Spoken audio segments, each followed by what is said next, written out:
Hey everyone, welcome to the Darksliders podcast. This is episode 19 with Doug and Brad. Hi. So we tried something a little new last week with releasing our content kind of sporadically throughout the week and then the full episode later on in the week. If you have any feedback about that, please let us know. We're trying to decide should we keep doing that or change things up again.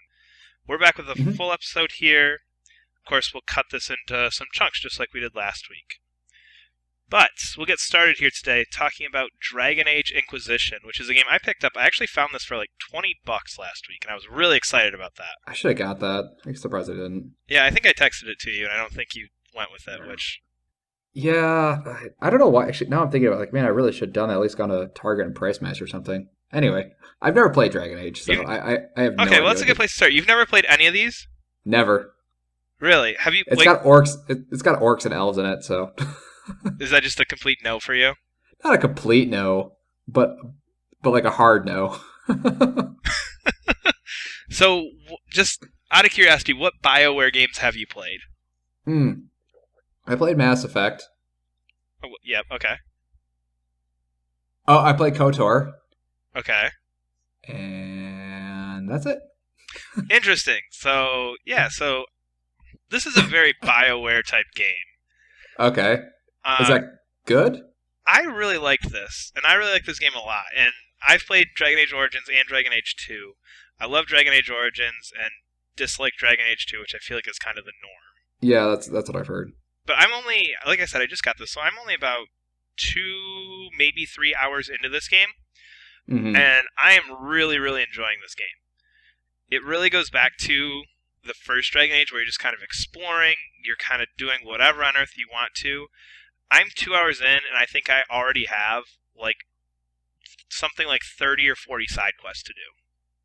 But is that a good thing? To me, it is.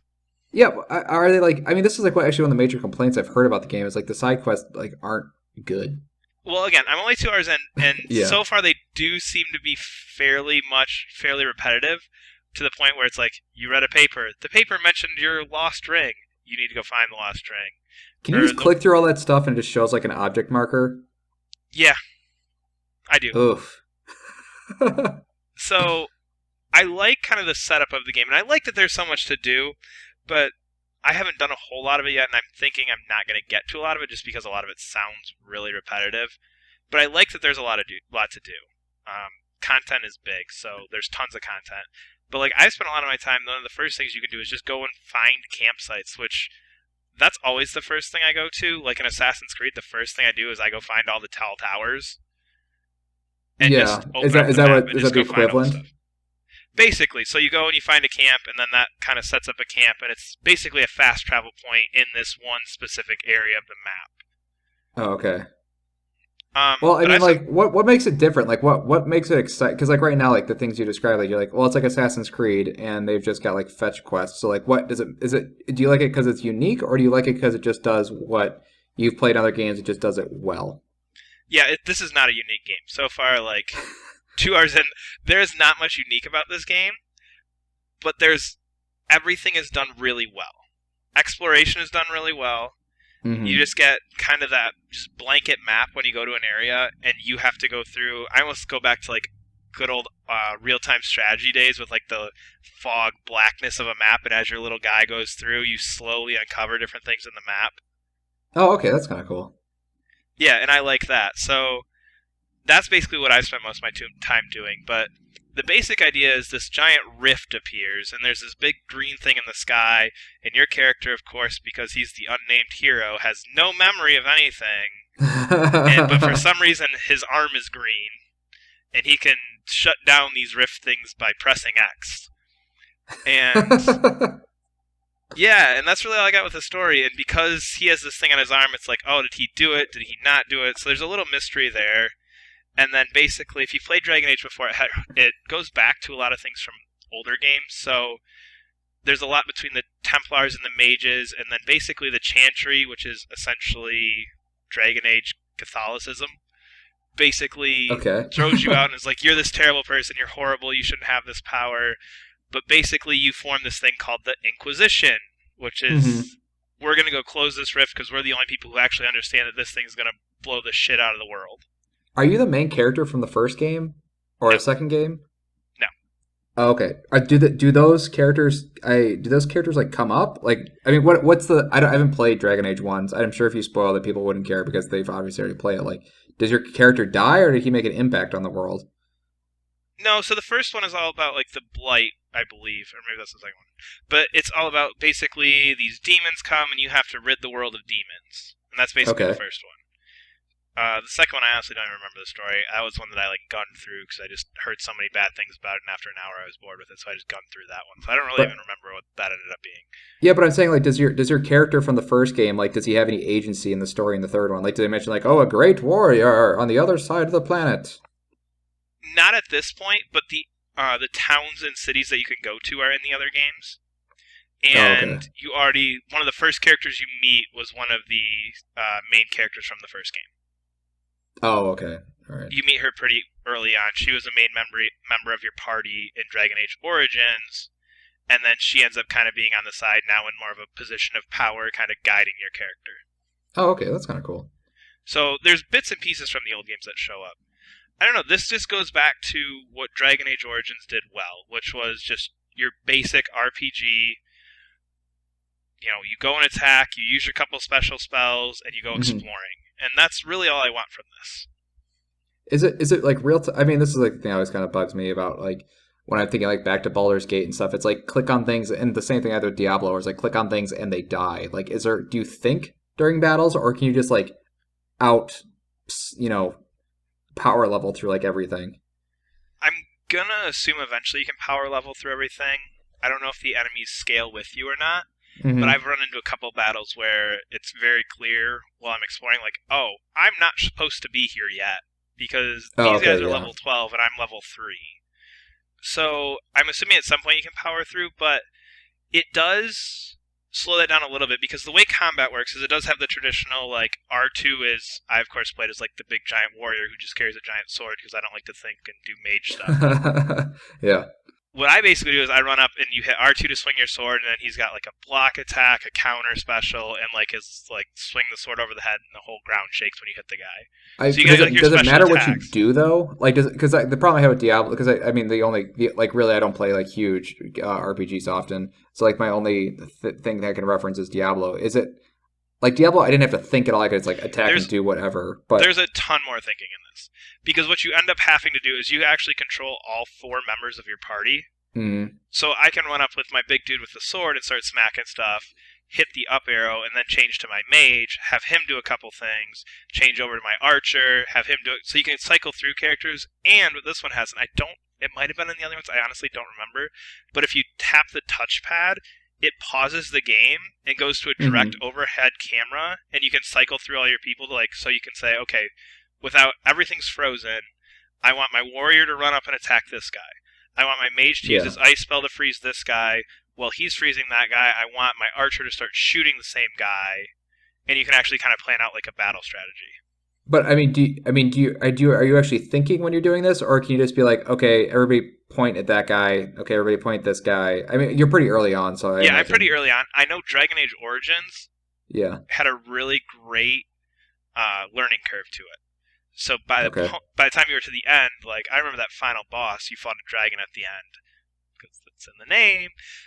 You fought the dragon at the end, and that dragon, like, you had to stop, like, every couple seconds and be like, okay, you go here, crap, what spell should I... And you do have to think a lot. And I oh, think okay, if you just controlled your one character, I think you would get into Diablo. But because you're controlling four characters simultaneously, yeah. it adds an extra layer to it. You can be a bit more selective. You can be a bit more specific in what you want to do. Okay. All right. But do you need to do that? Again, this early, no, Yeah. but going off of like Dragon Age Origins, which in my mind, basically Dragon Age 2 didn't happen because that game there was no thinking; it was just run around and smack stuff. Yeah, yeah. But going back to Dragon Age Origins, absolutely you do. Okay. Okay. Yeah, I mean that's man, I'm kind of looking for a Diablo game where I have to think.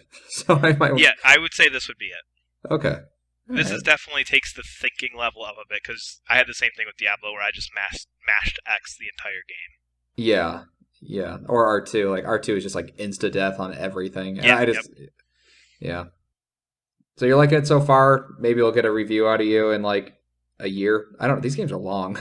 Yeah, I don't know. I have some time, so and this is really the only thing right now because we're in the good old-fashioned summer months where nothing's happening. So this will be the majority of what I'm playing for the next week or two here. So hopefully in a Okay. week or two we'll get a review up just to get some final thoughts on it. But initially, I'm really, really liking this game, and it won a bunch of Game of the Year stuff a year or two ago, and you can totally see why. 'Cause it's a very basic RPG, but it's everything you really like about basic RPGs done really, really well.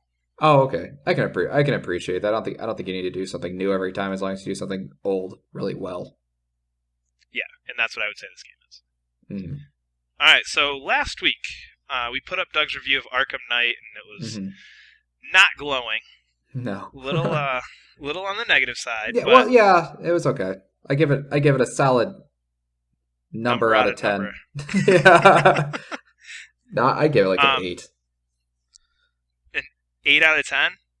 Yeah, it's like an 8 out of 10 game. How did you go? You no, your review. If you listen to that review, and I don't want to sit here and jumble numbers around as to what each number means, and if we're not doing numbers because they mean nothing, but you went No, off no, on no. that game for like 5 or 6 minutes before you're like, yeah, and it was. I mean, really, it was a really good Batman game. I just didn't like it at all. Yeah, I mean, I give it like a solid B. Like, I wasn't a huge fan of it, but I think the things it did really well, it did really, really well. So I don't know. Like, I don't know, give it a Well, B. anyway, regardless, you can go back and listen to Doug's review of Arkham Knight, which Hmm. I thought it sounded like it was way more negative than what apparently was supposed to be. But anyway, you took some time in a very little amount of time, I believe, to Yeah. play through the pre-order DLC that came with this game. So give us some thoughts Yeah. on that.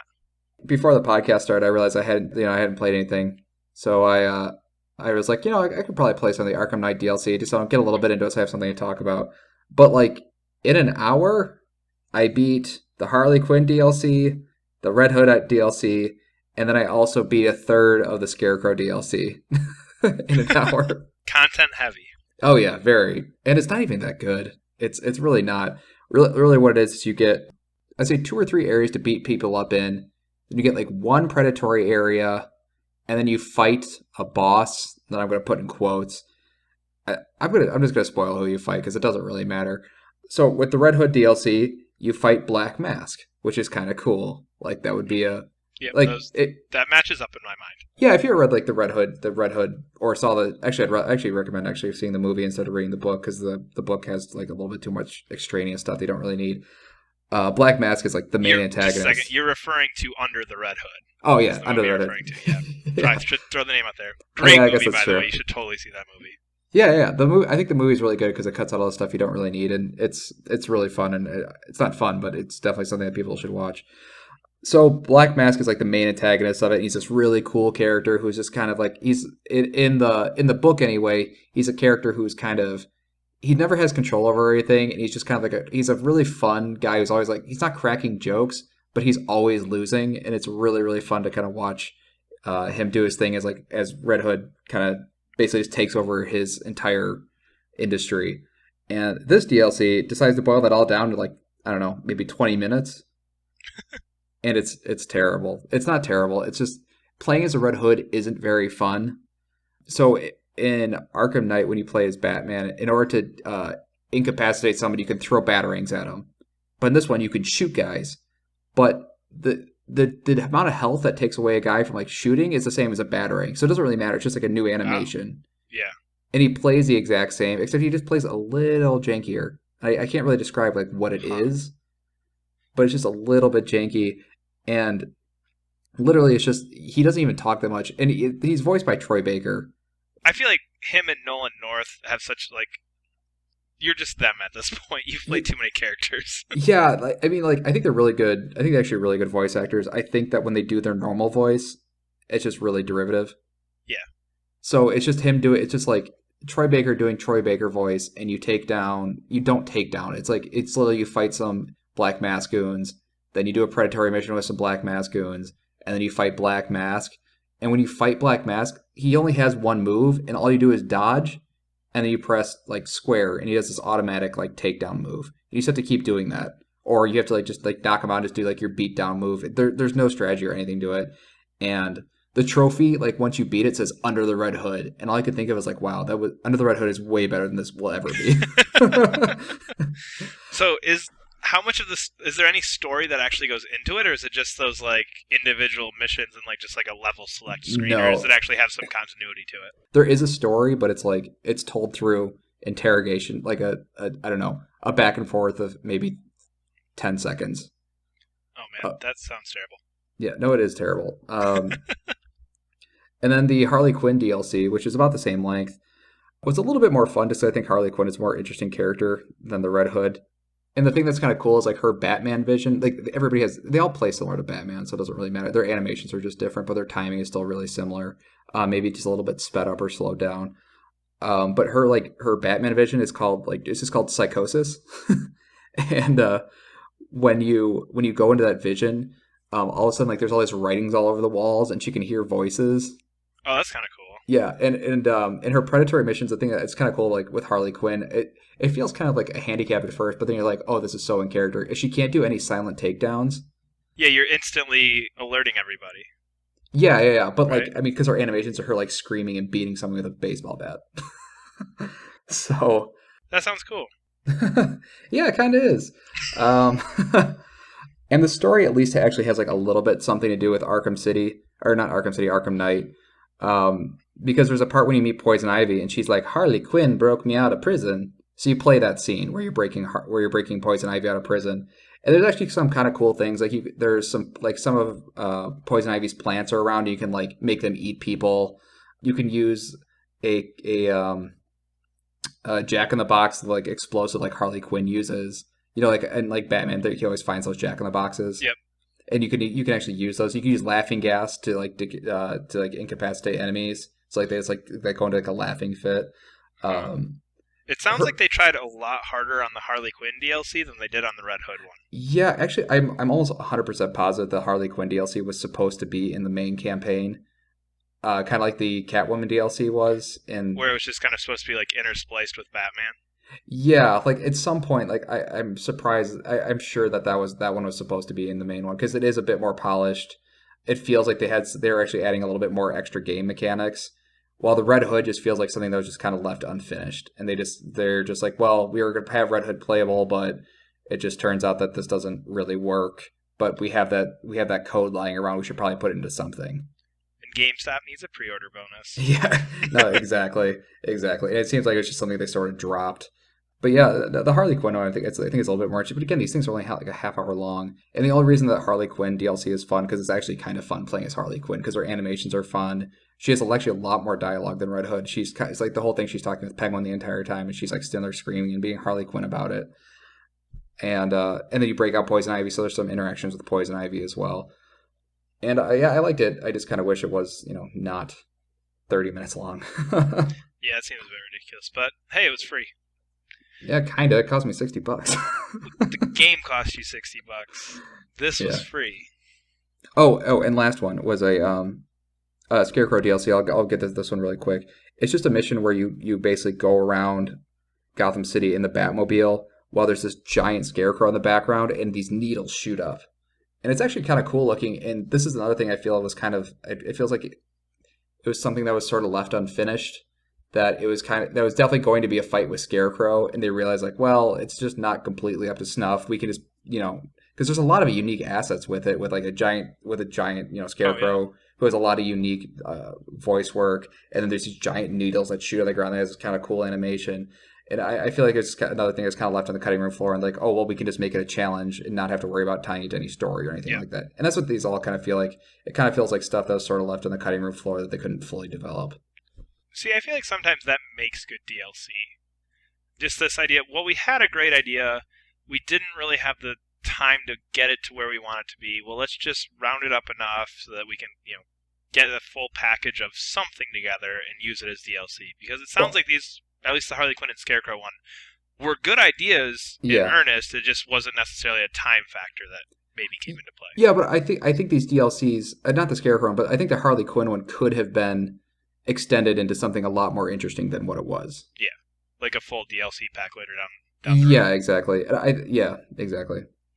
All right. Well, moving on here. Like I said, this is kind of the summer months where not a whole lot's coming out. So I use this time to go back and find old games that I've randomly bought throughout the years because I'm really good at buying games and not so great at finishing them. So I was digging through myself and I noticed that I had all 3 Resistance games and I have never touched any of them. So How do you have all 3 Resistance games? Well, I got my PlayStation 3 I actually bought it from my brother and he had 2 of them.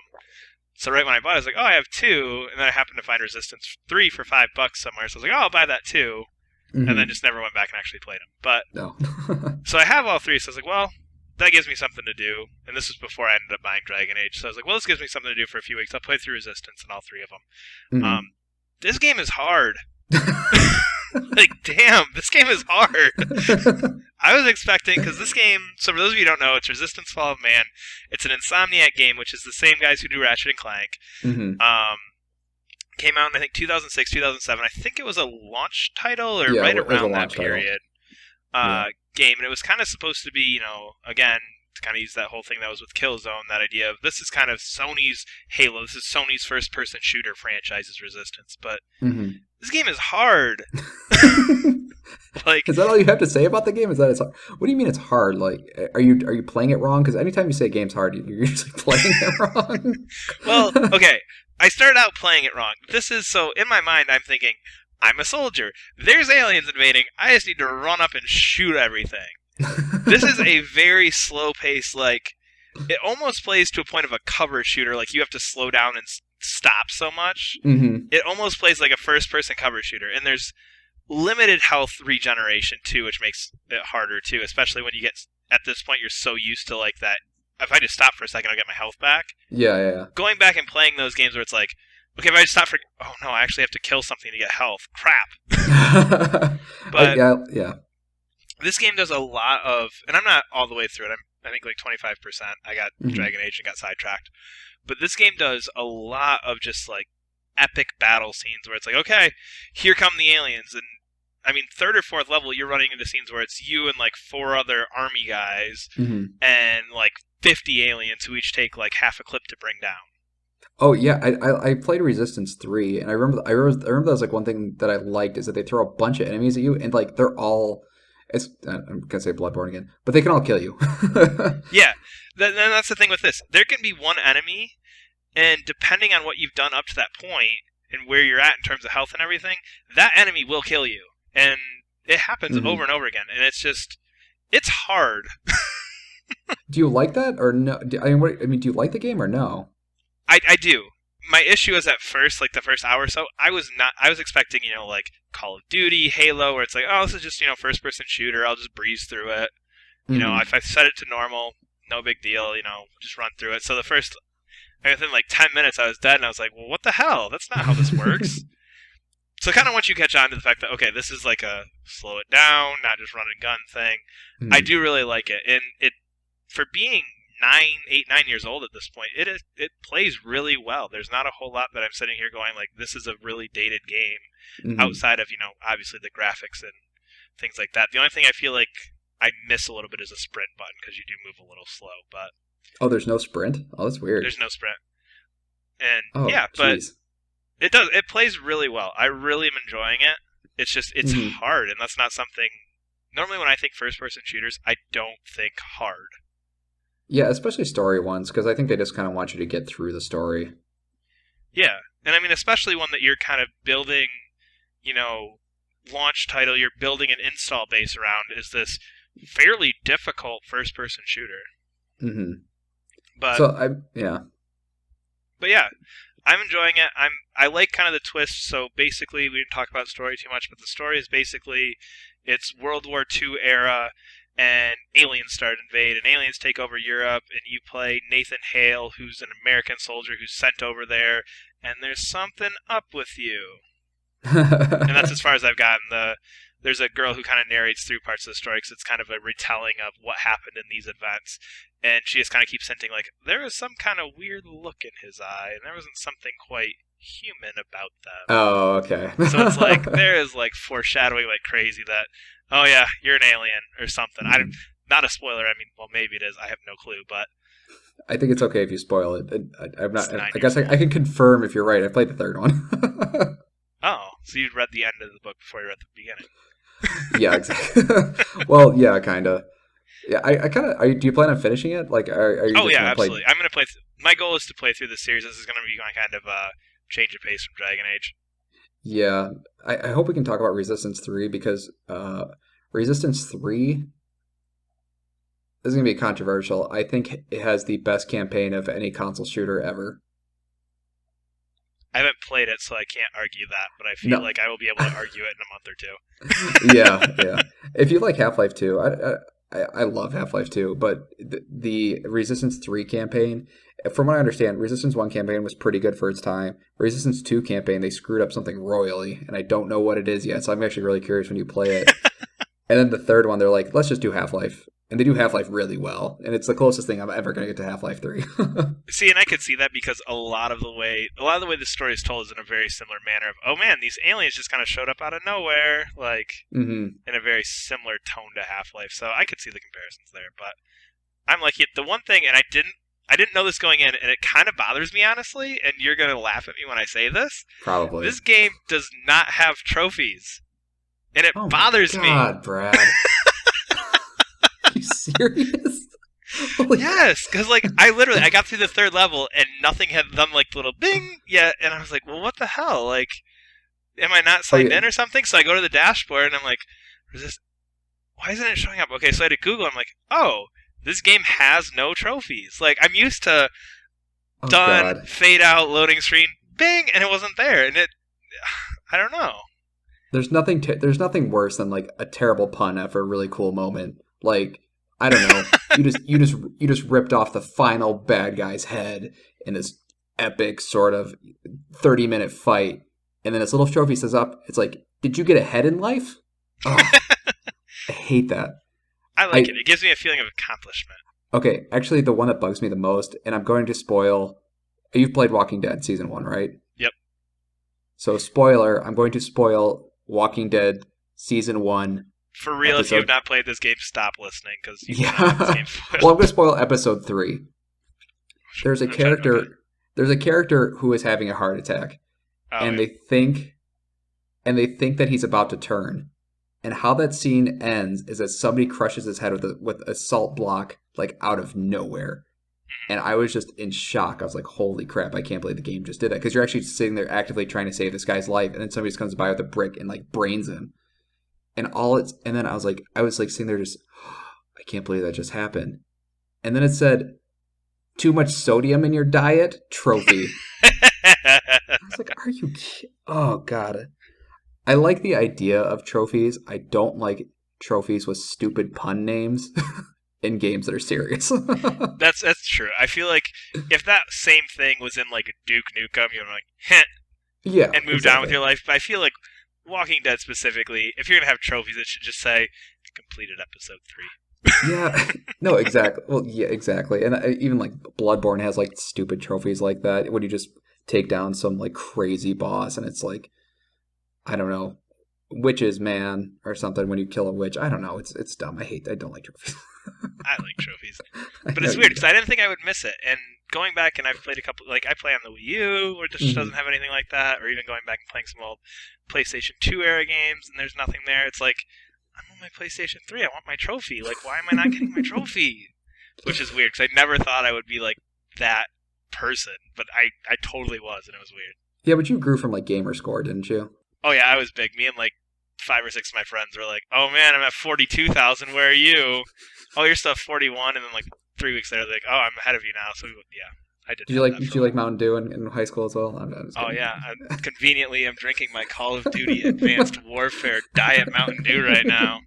I just think it's hilarious that you're like sitting there complaining about trophies as you're sitting there like, we need more trophies drinking Call of Duty Mountain Dew. Oh my god. I don't like Call of Duty, but anyway, Trophies trophies are stupid. trophies are a necessary evil at this point because I love them, but they're probably terrible. Yeah, I think they're okay. I think they're appropriate for some games and not appropriate for others. I think that's a fair point completely. Hmm. All right, well, moving on from that to a bunch of trophies that I plan on getting soon because these are all free. PS Plus is released on July 7th, so we've got 6 new games. Hmm. We'll talk through a few of these. I've played 2 of them. I think Doug's played 2 of them. So we'll talk a little Hmm. bit more about those. A couple of them I'd never heard of before, which seems to be the case every month. But the games this month are Rocket League, which is a PS4 game, and I know Doug's played that. Hmm. Styx, Master of Shadow, which is also a PS4 game, which I've never heard of before. Oh, okay. Oh, yeah. Hmm. Mousecraft, which is on all 3 platforms, which, again, I've never heard of. Hmm. Entwined, which we might talk a little about, but if you go back a couple episodes, we actually, both of us played that and talked about it a bit. Hmm. Rain, which is an old PS3 game that's very, very good. I liked that game a lot. And then Geometry Wars 3, which is just for the Vita. Hmm. Um, so let's start with Rocket League, because I know you played this, and this is a game that I was actually really disappointed because I didn't get into the beta that you kept going on and on about. So what's up Yeah. with Rocket League? I don't want to talk about too much because I feel like we should actually dedicate like a pretty large portion of our podcast next time to it because it is one of those like completely unadulterated, just really fun games, stuff like that. I don't want to talk too much about it, but I think everybody, if you're listening to this podcast, you need to down. That is the best. That is like one of the best PS Plus games I've ever seen. I was gonna buy that game for 15, $20 when it came out. This is one of those Sony, what are you doing? I would have bought that things. And it's actually releasing like the same day it's coming on PS Plus, which I think is crazy. Yeah. And they've done it a few times before, but we'll talk about it next podcast. All right, that sounds good. Styx, Master of Shadow is something that I've never heard of before. It looks kind of like Thief or Dishonored is kind of the feeling I got from the little bit of the Yeah, trailer that I've seen, but have you heard of that one? yeah. This is one of those things that was like Sherlock Holmes. That was a series that was kind of small on PC, and this is its console debut. Oh, Stick, yeah. This version of the game is a stealth game. It's a pure unadulterated stealth game where you are Styx, a goblin, and I don't remember what your goal is, but you basically go around castles and murdering guards and trying to steal shit. So I've heard, seems simple enough. yeah, from what I've heard, the game is kind of a cool idea. It's got like a little bit of jankiness to it, so I'm actually kind of excited to play it just because I'd heard a little bit about it, but not enough to make a really strong opinion on it. So I'm curious about it. Is my final opinion on that one. All right. Mousecraft is another one that I've never heard of. Hmm. And this just kind of looks like, I feel like for Vita at this point, a lot of these PS Plus games are just random junk that people are just trying to see what happens with it. That's kind of what it looked like to me, but I don't really know. No, I mean Mousecraft is kind of a cool game. I've played a little bit of it. It's a puzzler where you basically have a mouse on one side and you get to the piece of cheese. So you have to build all these contraptions and blocks together to make it so it goes like a single path to the cheese. It's kind of Oh, yeah, it's a specific type of puzzle game that's I've heard it's really really well done. Haven't played a lot of it.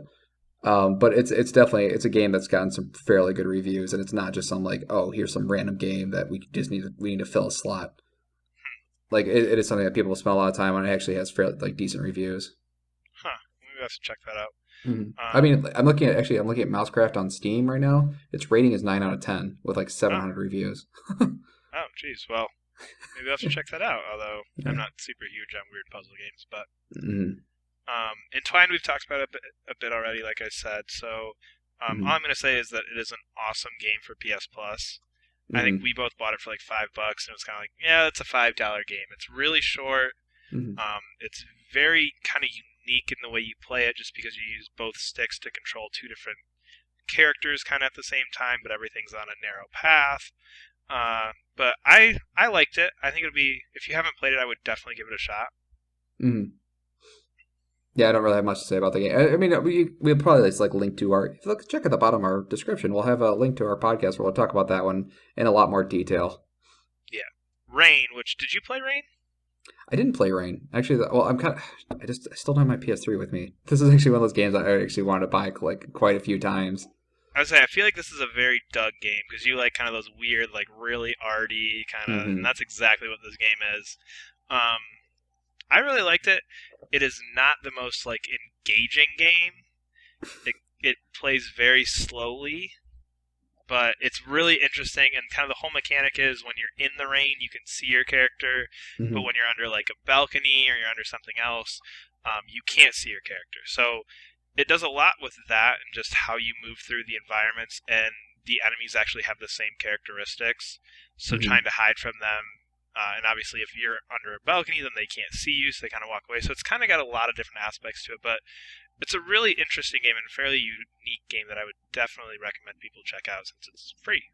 Yeah, yeah, I kind of I've been meaning to play it. I've heard it's a little bit boring though. It does because I think it actually runs like a few hours, and it's one of those games that feels like I really wish this was like a 2 hour game. Oh, oof, rough. You know what I mean? That like I feel it wasn't super long. I feel like it was like maybe 4 hours, maybe 3 or 4, maybe even Yeah, 5. But it was one of those things where it's like, okay, let's turn this into like a Journey long game where it's like yeah. Journey, where it's like you can really play through Journey in an hour or two Hmm. once you get the hang of it. And that's I kind of feel like where this game would be is you've got this cool mechanic, you've got a good idea, and it works. You just tried to get too big with it. Let's cut it down a Mm. Gotcha. bit. Well, it's free now, so. Yeah, definitely check it out though for free. This is a great game. I would, yeah, if you even have to spend $5 on it down the road, I would do that. Yeah. The last game is the only Vita exclusive this month, which is Geometry Wars 3 with some words after it. I didn't write down the words and I don't remember what they are, but I love Geometry Wars. That was one of my favorite Xbox 360 games, so I'm super pumped about this. It's a little weird that's just the Vita version. Is there a console version of this? I don't. Yeah, yeah, yeah. No, there's a full fledged console version. Hmm. That's the thing. The thing with Vita ports. The thing that either for me anyway that makes or break a Vita port is the performance. Like if Geometry Wars, I'm not normally like, oh, game has to play 60 frames per second. Geometry Wars does. This needs to be smooth. It needs to be quick. Everything needs to be working right because especially once you get into the point where you're actually getting really good at it, this game gets crazy really fast. So, well, yeah, I know a lot of people play this game, so I'm really curious how the Vita port is. I'd be really disappointed if it's a game that kind of runs at 30. Like, it's basically just not a good port, and that's why it's free, is my worry. Oh, I didn't even think about that. Like, I don't doubt it's a good game, and I think the gameplay is going to be fine. I just think the fact that it's on Vita. I mean, I'll play it on Vita, because me and Brad actually both own a Vita, and that's not a joke. So I'll give it a try. I'm so worried about the performance. Like, I feel like honestly, the first time I'm gonna play the game, if it's 30 frames per second, I'm like, Just turn it off right away. yeah, I'm probably not that bad, but I'll probably give it a few minutes and see if I can actually still play. If it's 60 frames per second, this game could be amazing. Yeah, I loved the first two. I don't know why I never bothered with the third one, but the first two are great games, Hmm. and just yeah, I'm really excited. So overall, I think it's a pretty good month. I think Rocket League pretty much does it for me because I wanted that Yeah, game real bad. The other couple, I think will be good just to play around with and see how far I get into them. But overall, I think it's a pretty good month. yeah. I think Rocket League and Geometry Wars are like that. Those are like the standout games.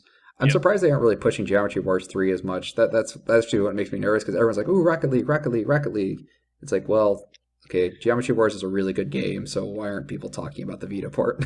Well, and I think like you said, like it is the Vita port and Mhm. it's Vita exclusive, and the last thing Sony is doing right now is pushing the Vita in any sense of the word.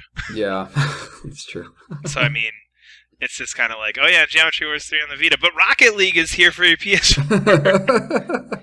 That's true. That's true. But that's the thing, though. If this is a good port, then I don't. Then they're being crazy and not just like telling everybody, "Oh my God, it's Geometry Wars on Yeah, handheld and it's awesome." yeah. Well, we'll see tomorrow, or Hmm. well, if you're listening to this, probably later than or already. I guess is Yeah. how time works. So from PS Plus to some Kickstarter stuff, which I feel like there's new good and bad Kickstarter things like every week at this point. I don't know really anything about this at all, but you seemed very irritated about it, and that is Red Ash. So, what is this? Okay, Red Ash is a good idea, and that is it. All right, so Keiji Inafune, I don't know if that's his first name. He's the guy who claims to be the father of Mega Man. He helped develop Mega Man. He actually helped produce a lot of the Mega Man games. He never actually created any of them. So he wasn't actually a developer, he was a producer. So he basically got the funding for it.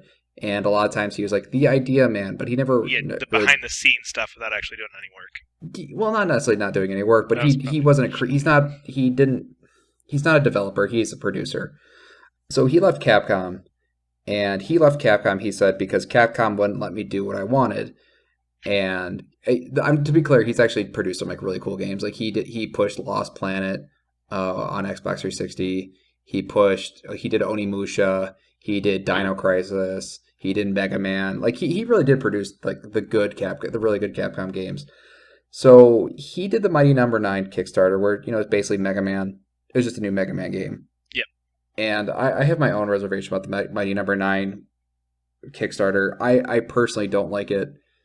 I'm not going to get mad about this one because I've been tired of just being kind of mad about it because I think he sort of swindled people with over promising, and Isn't that what Kickstarter's for?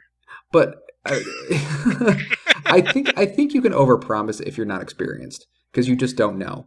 Fair point. You think you're going to make the next best game ever because you are really passionate about it, and you're like, this game, we're going to try our best. Whether or not that happens, whether or not at the end you actually release a good game is still a crapshoot, which is why I'm not a huge fan of Kickstarter. But he basically did the Mighty Number 9 one, saying, first of all, this is a new Mega Man game, which I will say they definitely delivered on. It is a new Mega Man game. But they had sort of promised an art style that was just not apparent in the final version of that game at all. Okay. They had released some concept art, and people go, well, it was just concept art. It's like, no, they were using it as key art to sell a game. That's different than just concept art, where concept art can be used for like a number of things, and a lot of times we don't see concept art that goes into games. It kind of stays hidden because it's just supposed to be internal. Yeah. But the concept art they released for that was clearly like they're saying like this is what the game will look like. This is going to be the feel, the style, the detail that we're going to put in the game, and the released version. Just looking at latest trailers and stuff like that, I'm sure it plays well. Like that, I don't doubt. It just does not look like what they had promised. So, in comes Red Ash, and Red Ash is a play on the words re-dash. And what re-dash means is that Mega Man Legends series in Japan is called Mega Man Dash.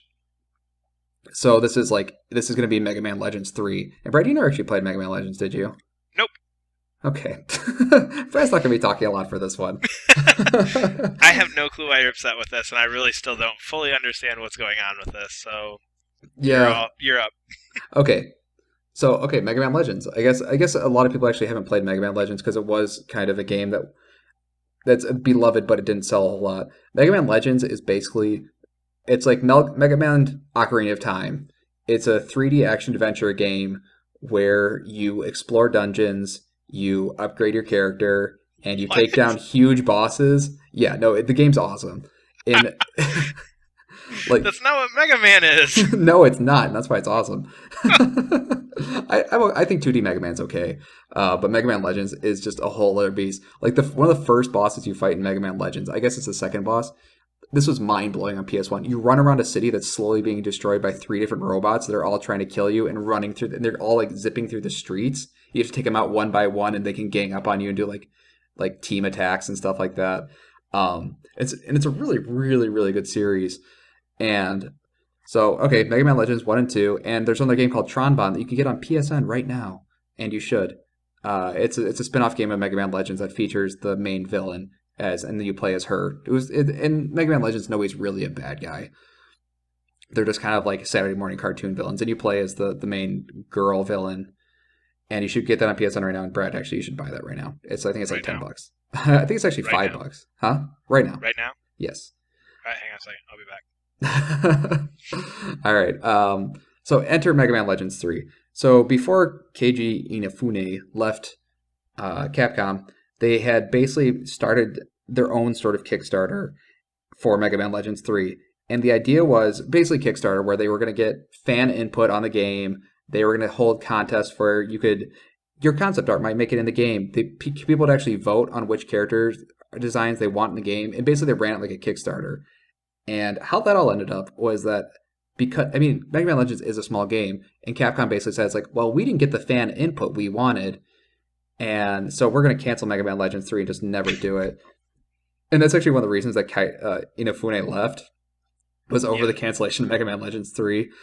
And a lot of people get mad at game cancelizations every once in a while, But Mega Man Legends 3, they actually had footage of it. They actually Like it had, was running like in engine, like already up and going. yeah, like they actually had like a working prototype that you could download and play. That they actually never eventually released. They actually didn't release to the public. Huh.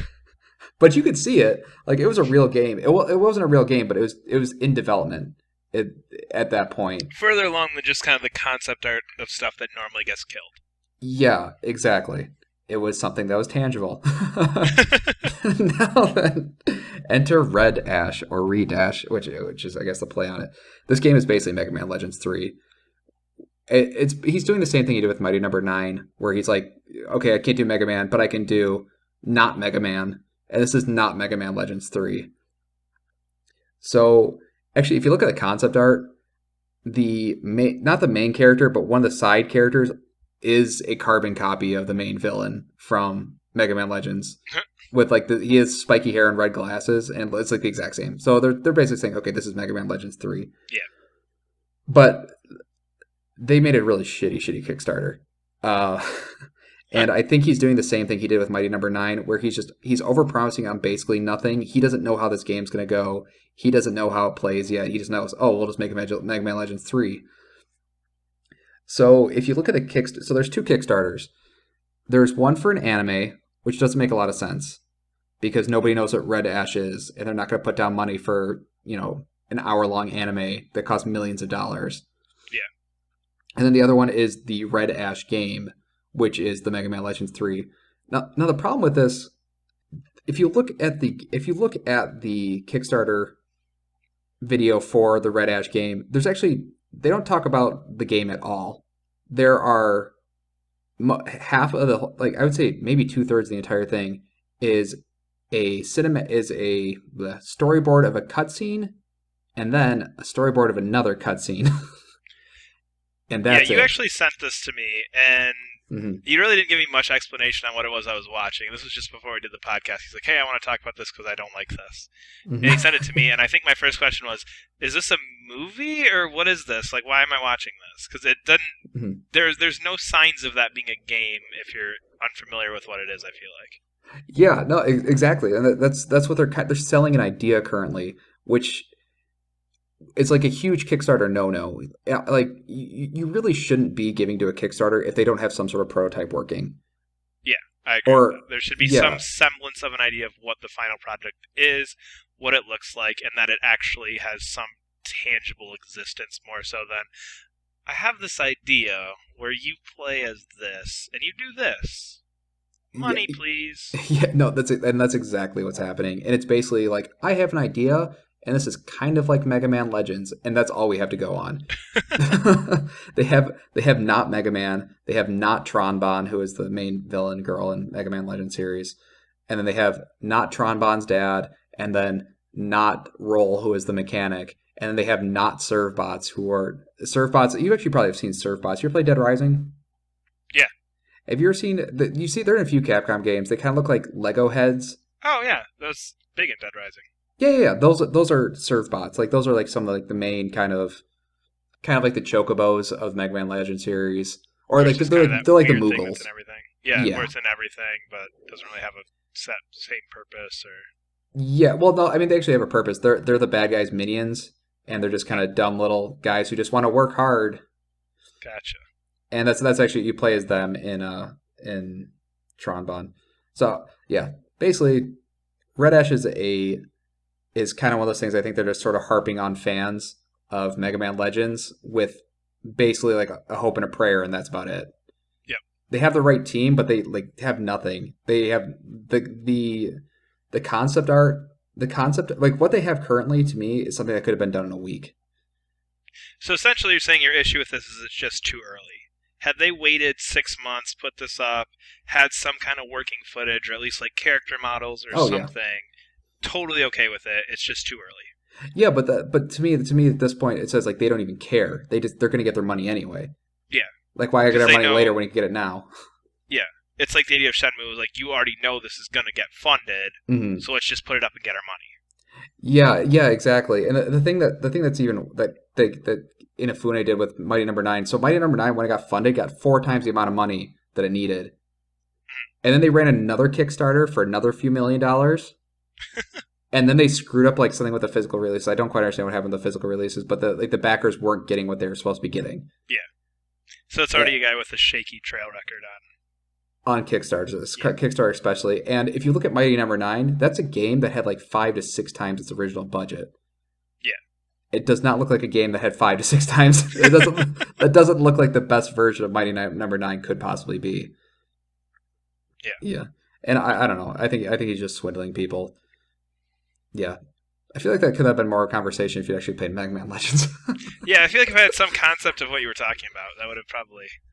Well, you should. Okay, you know what you really should do is get Tronbon for your Vita, and then we can have a really nice discussion about Tronbon. Because I think the world of Mega Man Legends, the reason people like it is because it's such a fun like Saturday morning cartoon world, and the graphics are really really cool. They're kind of low poly, but it really works for the series, and I kind of actually hope that whatever this ends up being, it kind of keeps that sort of low poly look. Nice. Well, I'll maybe check it out. Probably not. Anyway, so... Thanks, Brad. Just being helpful. A couple other new things here that have been announced. This one actually came out at E3, but we got a new trailer for it this week that kind of showed you a little bit more of an idea of what it was, and that is the Trials Fusion DLC Awesome Levels Max. Which basically before all we knew was it's Trials with the unicorn and the cat. But this one kind of showed a little bit of more of what you're getting, and it looks like basically it plays the same as Trials. It's just almost like a reskin of the bike. Is kind of the impression I got. Yeah. Actually, when I watched the trailer, I noticed a lot of art assets from the DLC. Like the DLC packs for Fusion? Yeah. That have already been released? Yeah. I thought those packs were really, really, really well done. And it was obviously put a lot of heart into them, and I think a lot of money into them, and they didn't make a lot of money. And so this is just kind of like, well, if we put a unicorn in it, now people will buy it. Yeah, no, exactly. I think that's exactly what happened. I think they're remixing and reusing a lot of the assets. I would say maybe a quarter of that trailer looked like brand new stuff, and a lot of it just looked like reworked assets from the DLC, which is fine because the game's not really about the environments and things like that. No. And the DLC for Trials was super cool.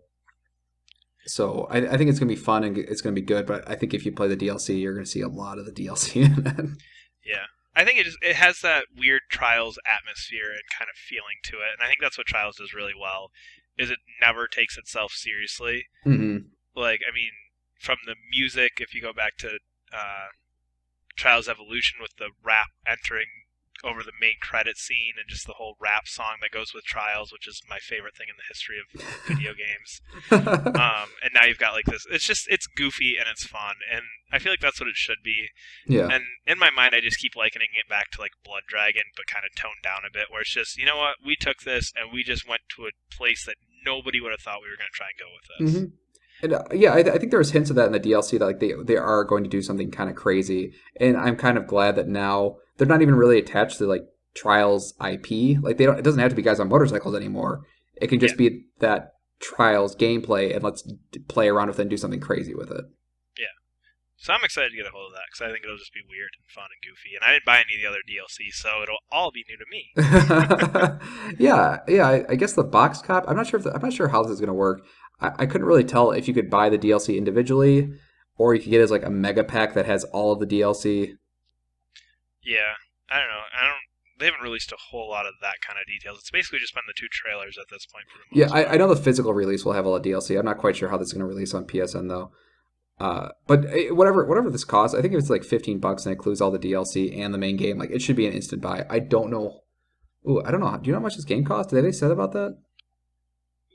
Just the new pack or all of Trials it? Fusion? Yeah, well, Trials Fusion with the new pack and everything, or just the new I haven't pack. seen any pricing details. I don't feel like they've put out a lot of details other than just it's more Trials, but now you're on a unicorn. Yeah, which is cool. I think the pricing is going to be right. If this game's say $25, I think it's a steal. But if it's going to get in like 30s and 40s, then I think you're going to be, well, maybe you should. Well, but you got to figure if Trials originally when it was released, what now, like a year and a half ago, was I think 20 when it was released. Oh, was it? I think so. Yeah, it was not a full $60 game. I want to say it was 20. It has a box copy. That's why I'm confused. I don't know, but I know it wasn't a full $60, so I can't imagine it's selling for that much. I don't know. I would figure if you don't have Trials Fusion, I would say $30 is a fair price for this. Oh yeah, of course. Yeah, I'll say But that. as like an individual DLC pack, I'm curious if they're going to go over the top with pricing or if they're going to keep it at like $10. I got Or, all the DLC for like $10, so but that's what I'm hoping. saying. But like this one has been, I mean, they're pushing this one a lot more. I mean, this one was on at E3 in their press conference. Yeah. It's a complete change up of things, so I could see them going, well, we can squeeze an extra $5-10 out of this. Yeah, it did. It just didn't sound like a lot of extra. It just sounded like another one of those DLC packs. So I don't know. We'll see. I'm curious as more information comes out about it. But I think it's just going to come down to the price point. Yeah. Some more DLC that was announced this week, and this kind of goes back to what Doug was talking about with Batman Arkham Knight. They announced the full, like, not pre-order exclusive DLC. Yeah. Which The not seems like shitty an DLC. odd qualifier that I'd have to use, but it's called A Matter of Family, and this one has Batgirl as the lead character. I do like that they're kind of changing up the DLC instead of just more Batman. They're adding in more of that Batman family aspect to it, just because that's, I think, a really cool component of the Batman universe. So I like that they're doing that. But you play as Batgirl, and this takes place pre-Arkham Asylum, which is kind of a cool time frame to me, just because you don't really have much before that, and we've gone from Arkham Asylum to Arkham City to Arkham Knight, and it's just kind of a different point of time to reference. Yeah, I'm actually really curious if it is pre-Arkham Asylum. Did they talk about the setting? I haven't seen anything with the setting. I think it's just was just a press release that this is coming and just a couple few details about it. Because I'm going to be really, really curious about the setting, because I can't imagine they're going to be doing an open world. No, I mean, I could see them doing like an open world in the sense of like maybe you add on like a tiny little island to the bigger main world. Yeah. You know what I'm saying? Like I feel like one of the Elder Scrolls did that, where every DLC pack was just like an island just off the coast. That's good, but the problem with that is like Arkham Knight is, if this is pre-Asylum and this is pre-Oracle, it's got to be like, yeah. Yeah, that's not well. Okay, that might be a small spoiler. No, because that's been a thing since like the '90s. I feel like. Yeah. I guess if you don't know who Batgirl is Oracle. Yeah, yeah. Well, so depending on which iteration of Batgirl they're using, but I'm assuming it's that one. No, anyway. yeah, it is Barbara Gordon. But the thing I don't quite get is like you can't just do that with this one because of the time frame difference. Like it doesn't make sense that Gotham City looks exactly the same. And it's 15 years earlier. Huh. I didn't think about that. Yeah, so that's what I'm actually really curious. Because the DLC for Harley Quinn and Red Hood were just like arenas. That's all they were just arena tied to another arena, tied to another arena. And I would really, really disappointed if that's the case with this one. But I also can't expect them to do a whole other city. So what are they doing? Yeah. Huh. That's really curious. I don't know. It'll be interesting to see how they play that out. It'll be more interesting to see if it's worth $40. You were so stuck on price with Batman at this point. You should. $40 for DLC is crazy. Oh yeah, completely. The other kind of small possible news item that came out in the past day or two here is there was a Superman leak, quote unquote, of just kind of like a character shot, and there's a gif of Superman kind of nodding his head along with some quote stuff that looks like kind of like a character info page from one of these games. And there's rumor that this is from the Arkham Origins developer, which is WB Montreal. Chances this is a thing? Fake. I'm going to call it now. Calling it's a fake. That's all I got to say about it. I don't think it's real. I don't know. Mostly it's just because I don't like Superman. I don't want. That's not a good reason to think it's fake. I'm going to say it's fake because I don't want it to be real. I was going to go in like detail about why it's fake, but that's good enough.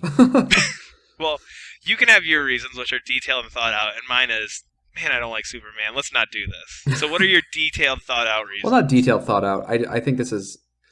I think it's just somebody showing off that they did a character model. Like, I could see it easily being a CG student. It's kind of like the medieval thing, where it's just a model of Dan with a simple animation. This is a model of Superman with a simple animation. Yeah, because if I remember correctly, I think in the animation, the only thing that happens is he, like, nods his head. Yeah, he just sort of like, it's like a what do you call those poses when they just get idle pose? Where they're sort of like standing around. And that's all it is.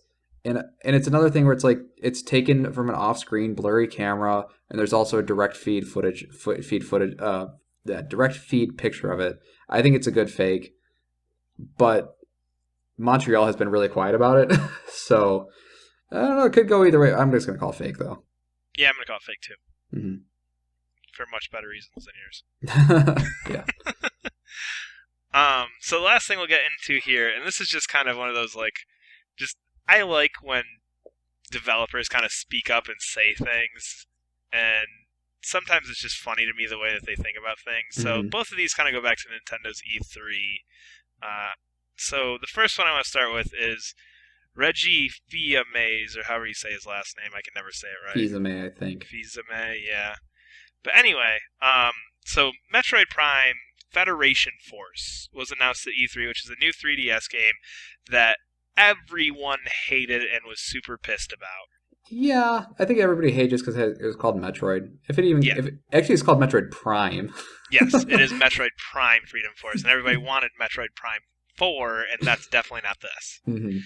But what he said, and so I think there was a petition with hundreds of thousands of signatures that Nintendo just shuts this down, like all this stuff.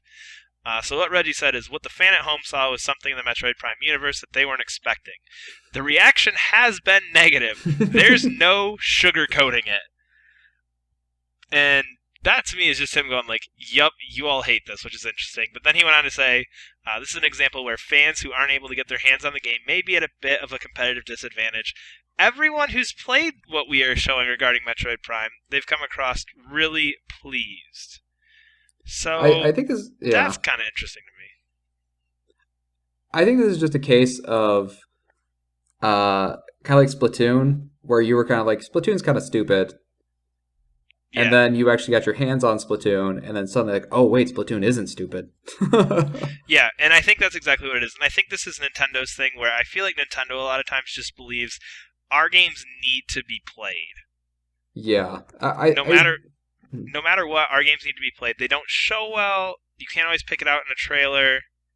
It's the thing with Nintendo where they don't talk about games until like a year away from release. And so their games look like games that could come out today. They don't look like, when you go to E3, you're like, games of the future. So that's kind of like that future shock of like, oh my god, this is what the future looks like. Well, this is like Nintendo is always like, this is what tomorrow looks like.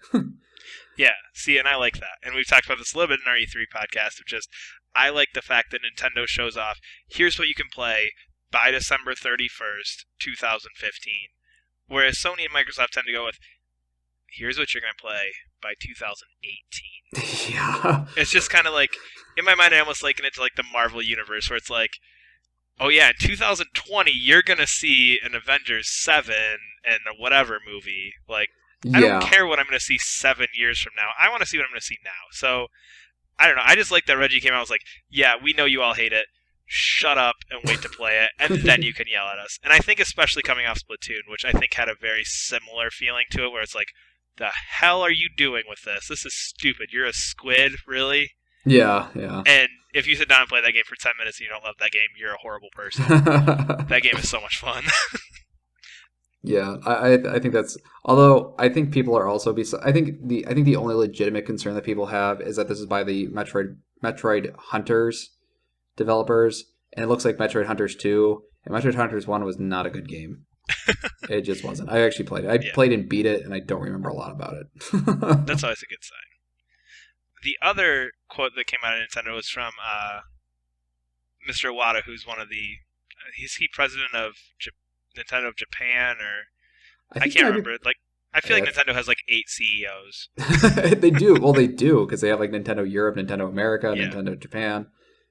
But they all have faces, unlike like Sony and Microsoft, where it's like, it's Phil Spencer and no one else. But anyway, yeah.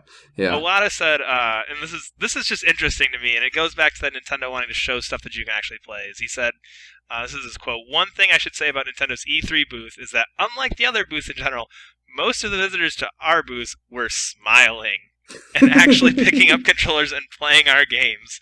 So this is one big difference, because the number of visitors to the other booths appeared to have just spent a lot of time watching game videos." Oh my god. Which I just think is funny because I don't feel like Nintendo really gets into this whole competitive thing that often with anybody else. They're just kind of on the side doing their own thing. And here's like just this most ridiculous quote of, "You can go over to these guys and watch the videos, or you can come here and play a Play video it. game." I think that kind of shows. That's what we were saying before. I think they're. I think we were. I think this kind of shows that we were correct. That like they're more into you need to play our games before you can understand our games. While Sony and Microsoft are here's a trailer. Hopefully you understand the game. And a lot of their games are based on entirely around presentation, while Nintendo's games are entirely based around gameplay, which is good. It's a good thing. I think. And I think that they think like presentation second, but yeah, that game just kind of looks ugly, and it kind of pissed off a lot of people. I think it's kind of neat that they don't show their games until they're ready to be put in people's hands, Yeah, or it'll be like next month we'll show it to people. It's not quite ready right now, but in 2 months it'll be ready for press to see it and play it. yeah, and they're very upfront with that, and not. I don't feel like I've ever seen a Nintendo thing where it's like, this isn't really what the final game's going to look like, but we're going to pretend it's what the final game looks like. I don't really feel Yeah. like there's ever been an issue with Nintendo in that. Nintendo is pretty much like, yeah, this could look prettier, but this is what it is right now, so here you go. And Mhm. I'm thinking of like the Star Fox demo last year that everybody just Yeah, looked at and was like, what the hell was that? that was a hard mistake though. Yeah, that was not smart, but yeah. I don't know. I just like the Nintendo. Nintendo just does all this weird, goofy stuff like this, and they like actually address stuff, and I just think it's funny to me. I think this is the first time they've actually like directly like they've like that. I think that the reaction was so strong that they needed to talk about it. I mean, Yeah. people rag on Nintendo a lot, but I think there was a lot of ragging for them to Oh, a finally ton. actually say something. Yeah. All right. Well, that will wrap up episode 17 of the Darksliders podcast. Of course, you can follow us on iTunes, YouTube, wherever else. Follow us on Twitter, Darksliders_pod. This video, of course, will be broken down into a kind of a couple segments like we'll have and release throughout this week. Although, now that I think about it, if you're hearing this, those releases already happened. So, of course, you can go back and find those videos that you've already heard. This isn't a really good sell. No, it's But not. anyway, of course, all of our stuff's kind of releasing throughout the week now, so check it out. Our shorter videos always go up on YouTube and SoundCloud. The full-length podcast will be available on everything like it always has been, but just kind of keep things separate there Mhm. as well. But check out those things. Send us some feedback. Let us know what you're thinking about it. We love hearing from you guys. But that'll do it for this week. Thanks for listening. Bye. I think a 35-minute Metal Gear Solid 5 might have been a good thing to talk about.